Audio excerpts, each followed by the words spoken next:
20 मार्च 2025 दोपहर 12 बजे दीक्षा भूमि से संविधान चौक तक शांति मार्च का आयोजन विभिन्न संगठन नागपुर के जो है जिले के हैं यहाँ पर उपस्थित हो रही है।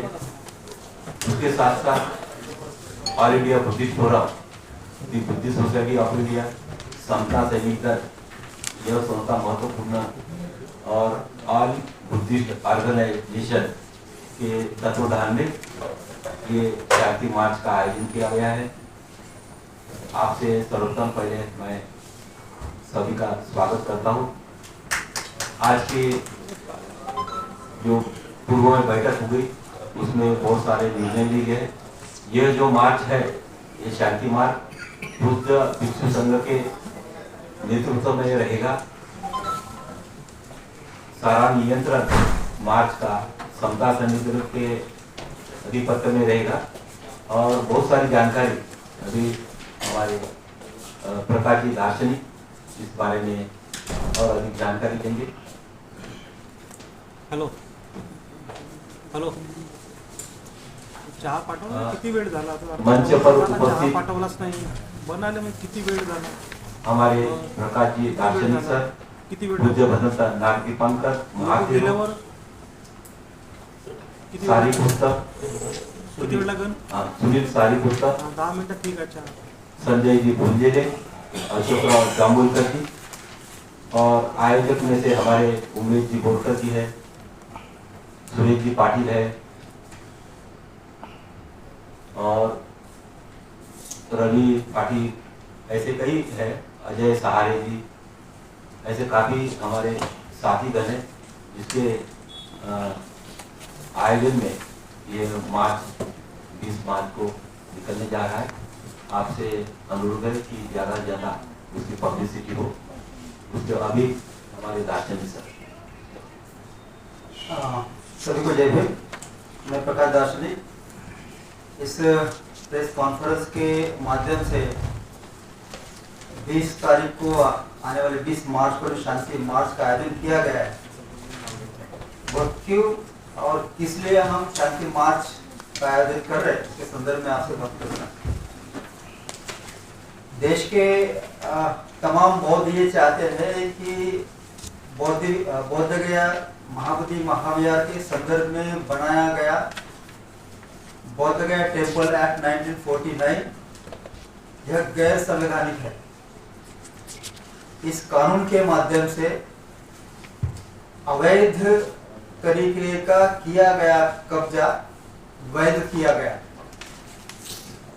1949 के उस एक्ट में जो प्रोविजन है सेक्शन 5 के तहत, उस सेक्शन 5 के तहत सेक्शन ये कहता है कि there will be equal number of Buddhist and Hindu people chaired by collector. और हिंदू जो सदस्य है वह उसमें देने का महत्वपूर्ण मकसद है। वहां पर उसके बाद में सैवेट टेम्पल है तो उनका भी अधिकार है, ऐसा है कानून कहता है। इस कानून को चेयर करने वाले जो कलेक्टर है वे भी हिंदू ही हो, इस तरह का इस कानून में प्रावधान है। आज तक के उस कानून के ही 13वें सेक्शन में जो एक और एडवाइजरी कमेटी नियुक्त करने की बात कही गई है स्टेट गवर्नमेंट के माध्यम से, कोई भी आज तक के सदस्य को स्टेट गवर्नमेंट के माध्यम से जो कानून ये कहता है, सेक्शन ये कहता है कि all the members who will be appointed did not necessarily be from India, it will be from abroad also। लेकिन आज तक के ऐसा कोई भी प्रकार स्टेट गवर्नमेंट के माध्यम से किया गया नहीं है।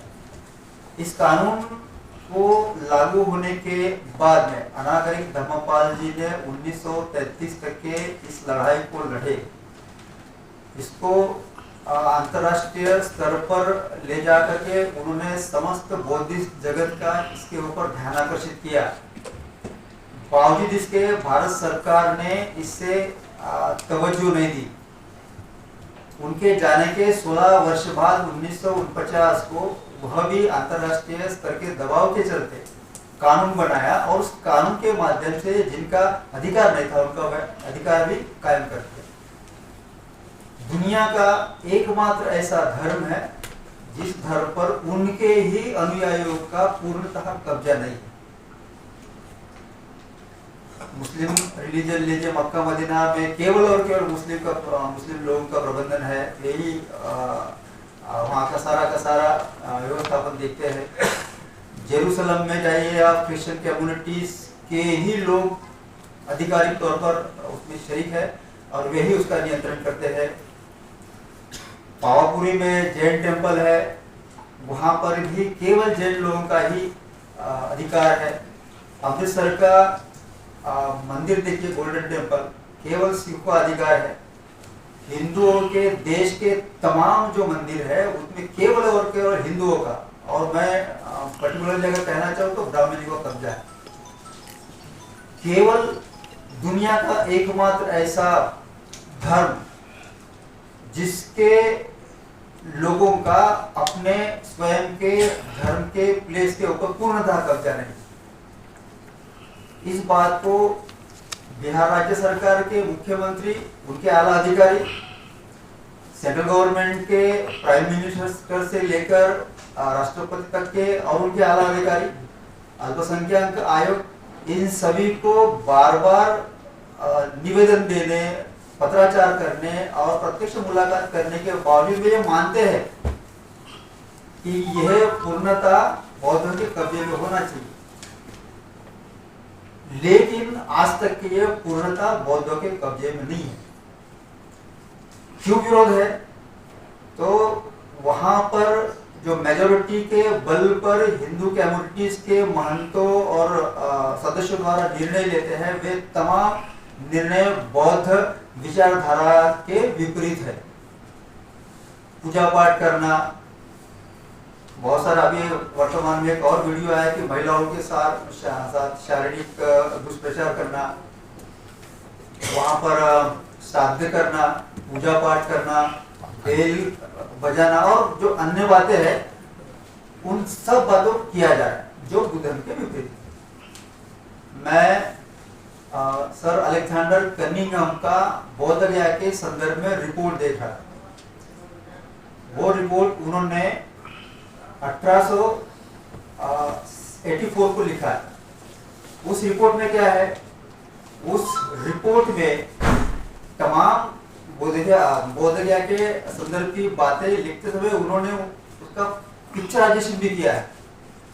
आज वर्तमान में अगर आप बोध गया में जाके देखेंगे तो शैवाइट परंपरा के जो मंदिर है, शिवलिंग है और सब मंदिर खड़े कर दिए। सर अलेक्जेंडर कनिंघम ने जब रिपोर्ट बनाई थी तो उस समय केवल और केवल महावीर महागढ़ था। तो जाहिर है कि केवल बौद्धों का है। उसके बाद में 1949 के बाद में यह सारा दारोमदार खड़ा किया गया।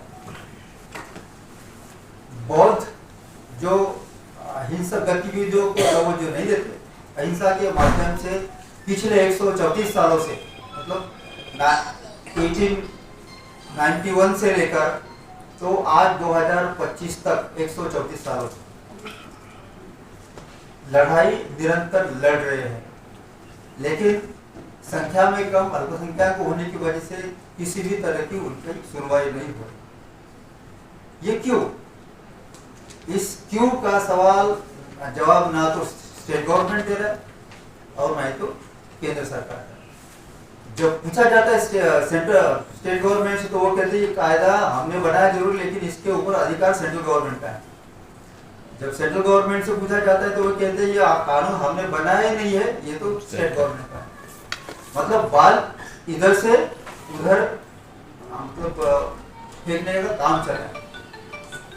आर्टिकल 249 संविधान का ये कहता है कि ऐसे किसी मामले में जिस सदस्य या समूह के भावनाओं को आहत पहुंचाती है, उस राज्य सरकार के काम के माध्यम से उसके ऊपर 2/3 बहुमत से विधानसभा ठराव लेकर के सेंट्रल गवर्नमेंट को लिख सकती है कानून बनाने के लिए।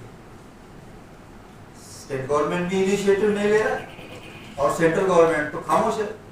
सेंट्रल गवर्नमेंट की उनकी अपनी एक लिस्ट है।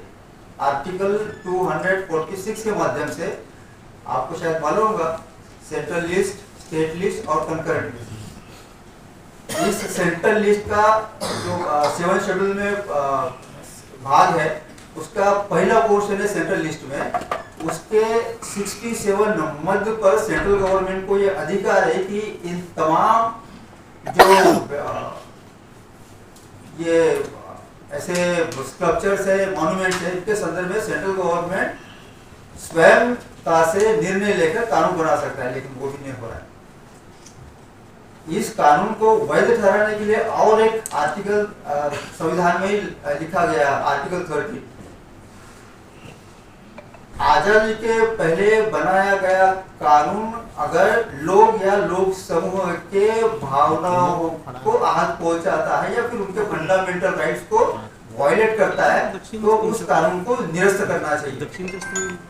लेकिन संविधान की तमाम धाराओं को दरकिनार करते हुए आज भी उस बोधगया महाबोधि महाविहार के प्रांगण में, उसके पूरे समूचे स्ट्रक्चर पर, उसके समूचे बिल्डिंग पर, परिसर में आज भी संपूर्णता हिंदुओं का और मैं पर्टिकुलरली कहना चाहूंगा बौद्धों का, महंतों का कब्जा है। और उन्हीं के माध्यम से ग्रामीणों का और महंतों का कब्जा है, उन्हीं के माध्यम से निर्णय लिए जाते हैं। मेजॉरिटी है 4 ग्रामीण मेंबर्स और उनके साथ में कलेक्टर, तो जाहिर है डेमोक्रेसी में मेजॉरिटी के बेस पर डिसीजन लिए जाते हैं, निर्णय लिए जाते हैं, और यही हो रहा है। मतलब बौद्धों का प्लेस होने के बावजूद भी बौद्धों का उसमें अधिकार नहीं है।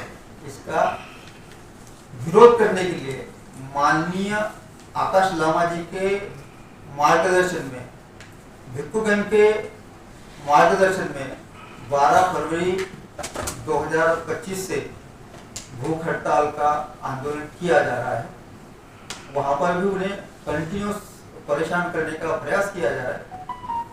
नागपुर की समूची अम्बेडकराइट बौद्ध और संविधान प्रेमी जनता इसका विरोध करती है और इस विरोध को प्रदर्शित करने के लिए 20 मार्च को शांति मार्च का आयोजन किया गया है, ताकि इस शांति मार्च के माध्यम से आकाश लामा और माननीय बहुत भक्ते गणों ने जो लड़ाई आरंभ की उन्हें हम समर्थन कर सकें। आपके कुछ सवाल है?